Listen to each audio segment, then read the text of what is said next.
3 xona bo'lsa, 94 metr kvadrat bo'lsa, yana 30-40 metr kvadrat atrofida kattagina podval qismi mavjud bo'lsa, remontlari tayyor, birinchi etaj hamda 22-maktab Yangi bozorda orqasi eng zo'r lokatsiya bo'lsa, olmaysizmi? 850 million so'm ustida savdosi bor holatda shunaqa 94 metr kvadratlik 3 xonali xonadonimiz sotuvga qo'yilmoqda. Birinchi etajda joylashgan, remontlari tayyor holatda. Demak, asosiy kirish eshigidan prixoji mebel qo'ysa bo'ladigan kattalikdagi mana bunaqa koridorimiz hamda birinchi xonamiz, parda gilamlari demak hammasi tashab ketiladi. Chiroylikgina qilib remont qilingan, yaxshi lyustralar qo'yilgan. Yuvinish xonalariga ham e'tibor berasizlar. Mana kafellar bilan chiroyli ishlovlar berilgan. Mana bu joyda ham joy tashab ketilgan.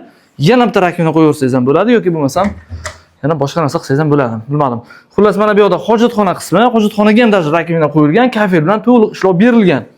Juda ham chiroyli remont. O'zimdan ham havasim keldi, to'g'risi. Ikkinchi xonamizni ko'rib o'tamiz.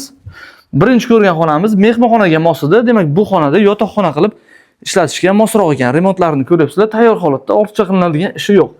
Chiroyli eshiklar ham qo'yib qo'yilgan. Mana bu xonani detskiy qilsangiz ham bo'ladi yoki bo'lmasam buni kattalar yotoqxonasi hamda bu xonamizni bolalar xonasi qilsangiz ham bo'ladi.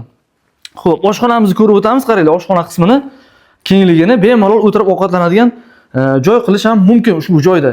Kengligini ko'ryapsizlar oshxonani. Mana bu garniturlar hammasi tashab ketiladi. Xo'p, endi sizlarga hozir podval qismini ham bir ko'rsatib o'tay. Qaranglar, podval qismini litsenziyalari ham tayyor holatda ekan, ikkita xonadan iborat, anchagina keng. Agar hovlidan ko'chib keladiganlar bo'lsa, bemalol o'zlarining narsalarini shu yerda saqlasalar ham bo'ladi. O'zimga o'xshagan fanatlar bo'ladigan bo'lsa, mana shunaqa joyda olib o'zi uchun shaxsiy ofis qilib qo'ysa ham bo'ladi. Oynalari ham o'rnatib qo'yilgan, havo o'tib qaytadi shu podval qismidan ham. Kengligini ko'ryapsizlar video davomida. Yangi bozorda orqasi 22-maktabning yonida joylashgan birinchi etajdagi 3 xonalik 94 metr kvadrat hamda 30-40 metr kvadrat atrofida podvaliga ega bo'lgan ushbu xonadonimizning narxi 850 million so'mga baholandi. Ustida kelib savdolasalaringiz yana ozroq o'tib beriladigan joyi bor. To'liq ma'lumotlar uchun pastda raqam qoldiramiz. O'zimizning raqamlarimizni kimga ushbu xonadon qiziq bo'ladigan bo'lsa, bizning raqamlarimizga qo'ng'iroq qilishlaringiz mumkin. Navoiy Uy baraka kanaliga obuna bo'ling. Mana shunaqa chiroyli remontlik uylarni yaxshi narxlarda faqatgina bizning kanaldan topasizlar.